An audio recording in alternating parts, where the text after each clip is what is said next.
আমাদের সমাজে যুবক যুবতীদের একটা বড় অংশ আজ তথাকথিত ভাবালুতা এবং অবৈধ সম্পর্ক বা প্রেম ভালোবাসায় হাবুডুবু খাচ্ছেন।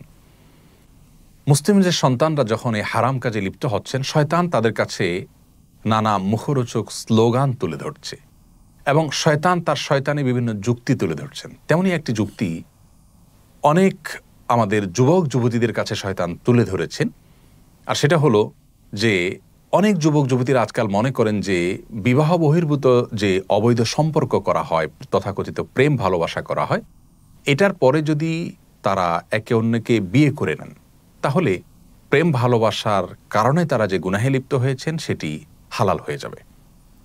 মূলত এটি শয়তানি একটি ধোঁকা এবং প্রতারণা।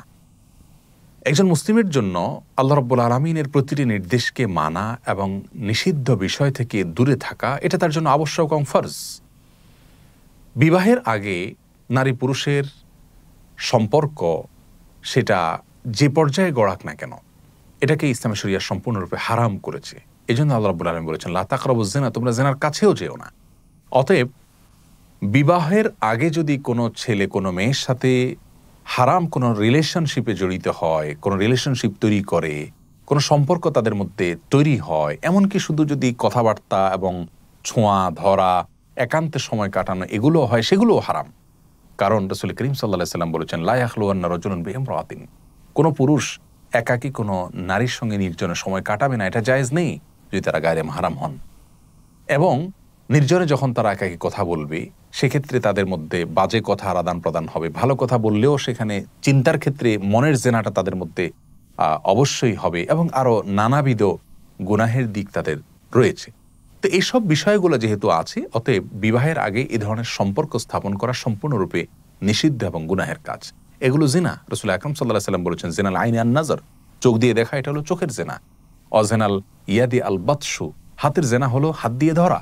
এবং প্রত্যেকটি অঙ্গের জেনা আছে, যার কারণে বিয়ের আগে যারা সমস্ত জেনায় লিপ্ত হন তথাকথিত প্রেম ভালোবাসা বা ভাবালুতার নামে, তারা যদি পরবর্তীতে একে অন্যকে বিয়ে করেও নেন তাহলেও তাদের আগের গুনাহ অটোমেটিক মাফ হয়ে যাবে না, বরং আগের গুনাহ থেকে, অপরাধ থেকে আল্লাহ রাব্বুল আলামিনের কাছে তওবা করে লজ্জিত হয়ে ক্ষমা চেয়ে নিতে হবে, তারপরে সেটি মাফ হওয়ার আশা করা যেতে পারে। আল্লাহ রাব্বুল আলামিন শয়তানের যত ধোঁকা আছে, প্রতারণা আছে, শয়তানি যুক্তি আছে, সেগুলো থেকে আমাদেরকে হেফাজতে থাকার তৌফিক দান করুন। আমার প্রিয় যুবক যুবতী ভাই বোনদেরকে বলতে চাই, বিবাহ বহির্ভূত সম্পর্ক এটা নিষিদ্ধ একটি সম্পর্ক, হারাম একটি সম্পর্ক। আল্লাহ রাব্বুল আলামিন হারামে আরাম রাখেন নেই। যারা এই সম্পর্কের পরবর্তীতে পরিণতিতে বিবাহ পর্যন্ত যান, বেশিরভাগ ক্ষেত্রে তাদের দাম্পত্য জীবনে সুখ শান্তিও হয় না, যদি হয়ও অনন্ত অসীমকালের জাহান্নাম তো অপেক্ষা করছে জেনার অপরাধের জন্য। যার কারণে আল্লাহ রাব্বুল আলামিনের নির্দেশ মেনে চলার ভেতরেই মঙ্গল এবং কল্যাণ নিহিত আছে। আমরা প্রতারণার হাত থেকে বাঁচতে হলে, অশান্তির হাত থেকে বেঁচে থাকতে হলে, সুখী দাম্পত্য জীবন পেতে চাইলে আমাদেরকে হালালের পথে হাঁটতে হবে। আমাদের পূর্বপুরুষগণ, আমাদের বাপদাদাগণ তাদের দাম্পত্য জীবনে আজকালকের যুবকদের চাইতে অনেক বেশি সুখী ছিলেন। তারা কিন্তু তথাকথিত ভাবালুতায় ডুবে যেতেন না, তারা হালাল সম্পর্ক স্থাপন করতেন। তাদের পারিবারিক জীবন, দাম্পত্য জীবন আমাদের চাইতে অনেক ভালো গেছে, অনেক বেশি সুখী ছিলেন তারা। আজ আমরা সুখে থাকার ভান করি, কিন্তু সে সুখ আমাদের মাঝে নাই। বিবাহ বিচ্ছেদের হার প্রচুর পরিমাণে বেড়ে চলেছে। এ সবগুলোর মৌলিক যে সমস্ত কারণ রয়েছে তার মধ্যে থেকে একটি কারণ এটাও যে আমরা বিবাহ বহির্ভূত সম্পর্কের মাধ্যমে মূলত আল্লাহ রাব্বুল আলামিনকে অসন্তুষ্ট করে ফেলছি। আর আল্লাহকে অসন্তুষ্ট করে সেখানে কোনো শান্তি আমরা আশা করতে পারি না। এই জন্য আসুন বিবাহ বহির্ভূত সকল সম্পর্ককে আমরা না করি, আল্লাহর ভয়ে, ঈমান এবং তাকওয়ার উপরে অটল অবিচল থাকার স্বার্থে এ ধরনের সম্পর্ক থেকে নিজেকে দূরে রাখি।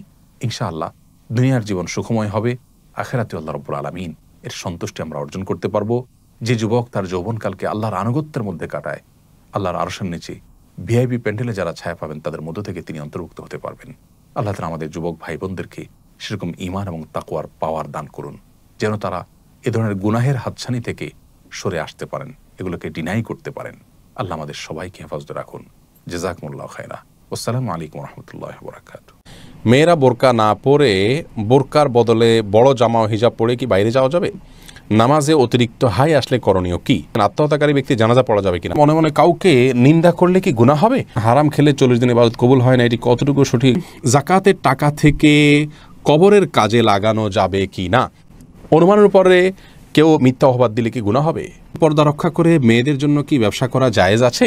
কার সাথে আমার বিয়ে হবে তাকে একদম নির্ধারণ করা, নাকি এটা কর্মফল? নামাজের মধ্যে যদি একাধিকবার ভুল হয় তাহলে করণীয় কি? স্ত্রী বেনামাজি হলে করণীয় কি? নামাজের কথা বললে বিরূপ সম্পর্ক তৈরি হয়। হাবিবা ফারহানা জানতে চেয়েছেন, নামাজরত অবস্থায় শিশু জায়নামাজে প্রসাব করে দিলে করণীয় কি? নামাজ ছেড়ে দিব নাকি চালিয়ে যাব?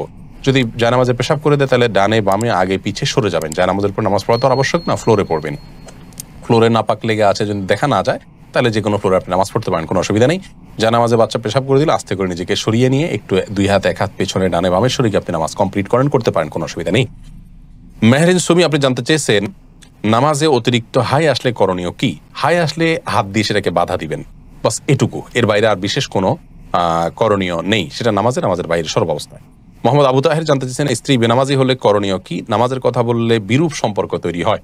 দেখুন, স্ত্রী বেনামাজি হলে তাকে নামাজের কথা বলবেন, কিভাবে বলবেন? এমনভাবে বলবেন যেভাবে বললে তিনি ফেলবেন না। স্বামী স্ত্রীর সম্পর্কটা আমি বরাবরই বলি এত আপনার গভীর এবং সুমধুর একটি সম্পর্ক যে স্বামী স্ত্রীর একে অন্যের কাছ থেকে আর্গুমেন্ট করে আদায় করতে পারে না এমন জিনিস কিন্তু খুব কম আছে। বরং বেশিরভাগ ক্ষেত্রেই স্বামী স্ত্রী কিন্তু একে অন্যের সাথে সম্পর্কটা এত নিবিড় যে তারা যদি খুব সিরিয়াসলি চেষ্টা করেন যে আমি আমার জীবন সঙ্গীর কাছ থেকে কিছু আদায় করব, তাহলে সেটা অসম্ভব নয়। কঠিন হলেও সবসময় অসম্ভব নয়, বিধায় সেই চেষ্টাটা আমাদের থাকা উচিত, সেভাবে বলা উচিত।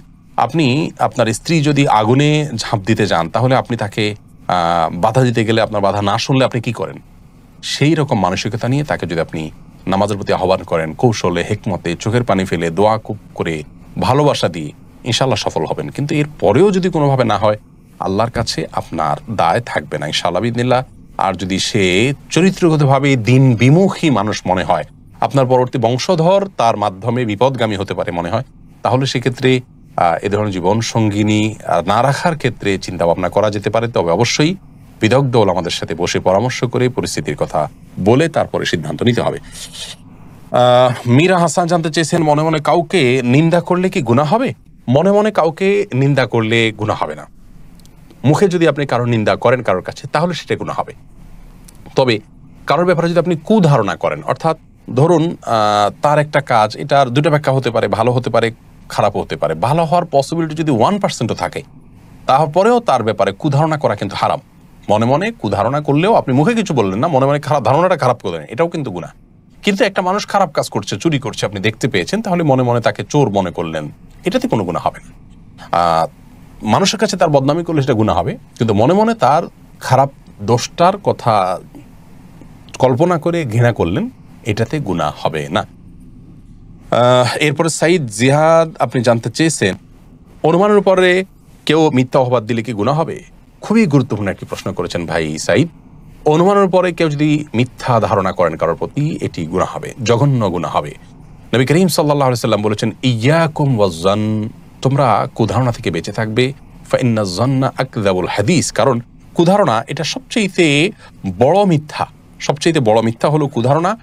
এবং আল্লাহ রাব্বুল আলামিন কোরআনে কারিমে বলেছেন যে ইজতানিবু কাসীরাম মিনায-যান, তোমরা অনেক ধারণা, অর্থাৎ মানুষের প্রতি বিরূপ ধারণা যেগুলো, খারাপ ধারণা যেগুলো, সেগুলো থেকে তোমরা বেঁচে থাকো। কারণ ইন্না বা'দায-যান্নি ইসম, কারণ কিছু ধারণা, অর্থাৎ যে ধারণাগুলো বিরূপ হয়ে থাকে মানুষের প্রতি, এগুলো গুনাহের কাজ, অপরাধের কাজ। কারোর ব্যাপারে সুধারণা করার কোনো যদি সুযোগ থাকে, 100%-এর ভিতরে 1%ও যদি সুযোগ থাকে, তাহলে তার প্রতি সুধারণা করতে হবে। এবং সুধারণা করার পরে আপনি কিন্তু একটা নেক আমলের সওয়াব পাবেন যদি কারোর প্রতি সুধারণা করেন। কিন্তু কুধারণা করলে কোনো সওয়াব তো পাবেনই না, বরং আপনি তার প্রতি কুধারণা করলেন, বাস্তবে আপনার ধারণাটি ভুল হলো, তাহলে কিন্তু আল্লাহর কাছে আপনি দায়ী হবেন। আজকাল সোশ্যাল মিডিয়াতে এত পরিমাণ কুধারণা করি আমাদের তথাকথিত দিনদারদের মধ্যে, ইসলাম প্র্যাকটিস করা মানুষদের মধ্যে, এটি রীতিমতো লজ্জাস্কর। এটা হলো তাকওয়ার দুর্বলতার বিষয়। কারোর নিয়ত, কারোর অন্তরের বিষয়ে আপনি মন্তব্য করতে পারেন না যদি আপনি ন্যূনতম ইসলাম বুঝে থাকেন। আর যদি ইসলামের কোনো কনসেপ্ট, আপনার সঠিক কনসেপ্ট আপনার কাছে না থাকে, অথবা আপনি নিজে খারাপ মানুষ, ফাসেক মানুষ, আল্লাহর ভয় নাই, তাহলে শুধুমাত্র আপনি কারোর নিয়ত নিয়ে কথা বলতে পারেন। এটা অত্যন্ত জটিল একটা জায়গা, খুবই জটিল একটি জায়গা। কারোর অন্তরে কি আছে, কি উদ্দেশ্যে করছে, এটা নিয়ে মন্তব্য কোনো মুসলমান করতে পারেন না। কিন্তু আজকাল সোশ্যাল মিডিয়াতে অহরহ আমরা এই কাজগুলো করছি, আবার নিজেদেরকে আমরা ইমানদার বা দিনদার দাবি করছি। এটা খুবই জঘন্য একটি বিষয়। আল্লাহ তাআলা আমাকেও আপনাকেও সবাইকে এগুলো থেকে বেঁচে থাকার তৌফিক দান করুন। এরপরে বদির আলম আপনি জানতে চেয়েছেন জাকাতের টাকা থেকে কবরের কাজে লাগানো যাবে কি না। জাকাতের টাকা দিয়ে কবরের কাজ করা যাবে না, এটা গরিবের হক, শুধুমাত্র গরিবকেই দিতে হবে। খায়রুল হাসান আপনি জানতে চেয়েছেন কেউ যদি সুদী ব্যাংকে চাকরি করে এবং তার স্ত্রী ও সন্তানরা তার আয়ের অংশ থেকে সংসার চালায়, তবে কি তার স্ত্রী সন্তানের গুনাহ হবে কিনা। এ বিষয়ে আমাদের একটা ভিডিও আছে স্বতন্ত্র, আপনি দেখে নিতে পারেন। কারো উপার্জন যদি হারাম হয় তাহলে স্ত্রী সন্তানের জন্য সেই উপার্জন খাওয়া জায়েজ হবে কিনা। সেখানে আমরা বলেছি যে যদি বিকল্প কোনো ওয়ে থাকে তাহলে সেখান থেকে তার জীবন ধারণ করতে হবে, আর যদি বিকল্প কোনো পথ ধরারও সুযোগ থাকে তাহলে সেটা ধারণ করতে হবে, তারপরও হারাম খাওয়া যাবে না। আর যদি সেরকম কোনো সুযোগ না থাকে, ধরুন কোনো স্ত্রী তার স্বামীর হারাম উপার্জন আছে, হারামটা যদি হারাম লেগাইরই হয়, অর্থাৎ উপার্জনের পদ্ধতির কারণে হারাম হয়েছে, যেমন সুদের মাধ্যমে ইনকাম করেছেন ইত্যাদি ইত্যাদি, তাহলে সেক্ষেত্রে সেই উপার্জন স্ত্রী ভক্ষণ করা জায়েজ হবে, তার যদি কোনো বিকল্প তার সামনে খোলা না থাকে জীবন বাঁচানোর জন্য এটা খেতে পারবেন। কিন্তু তার চেষ্টা করা উচিত যাতে তিনি হালাল এর পথে চলতে পারেন এবং যে কোনোভাবে বিকল্প উপার্জনের পথ তিনি যেন আবিষ্কার করতে পারেন, এই চেষ্টা অব্যাহত রাখা উচিত। এমডি আনোয়ার খান আপনি জানতে চেয়েছেন কার সাথে আমার বিয়ে হবে তাকে একদম নির্ধারণ করা নাকি এটা কর্মফল। ভাই আনোয়ার, এটা নির্ধারণ করা আল্লাহ রাব্বুল আলামিন নির্ধারণ করে দিয়েছেন কার সাথে কার বিয়ে হবে। নবী করিম সাল্লাল্লাহু আলাইহি ওয়াসাল্লামের একটি হাদিস থেকে সুস্পষ্টভাবে বিষয়ে আমরা নির্দেশনা পাই। নাজমুর রহমান মেহরাব জানতে চেয়েছেন হারাম খেলে 40 দিন ইবাদত কবুল হয় না, এটি কতটুকু সঠিক, এ বিষয়ে কোনো হাদিস আছে কিনা। হারাম খেলে 40 দিন ইবাদত কবুল হয় না, এরকম নির্দিষ্ট কোনো দিনক্ষণ ঠিক করে দেওয়া আছে বলে কোনো হাদিস আমার জানা নেই। তবে হারাম খেলে তার দোয়া কবুল হবে না এবং সেই দেহ জান্নাতে যাবে না, এরকম আরো অনেক জঘন্য শাস্তির কথা এবং সতর্কতার কথা বলা আছে হাদিসে। সাইম মাহমুদ আপনি জানতে চেয়েছেন নামাজের মধ্যে যদি একাধিকবার ভুল হয় তাহলে করণীয় কি।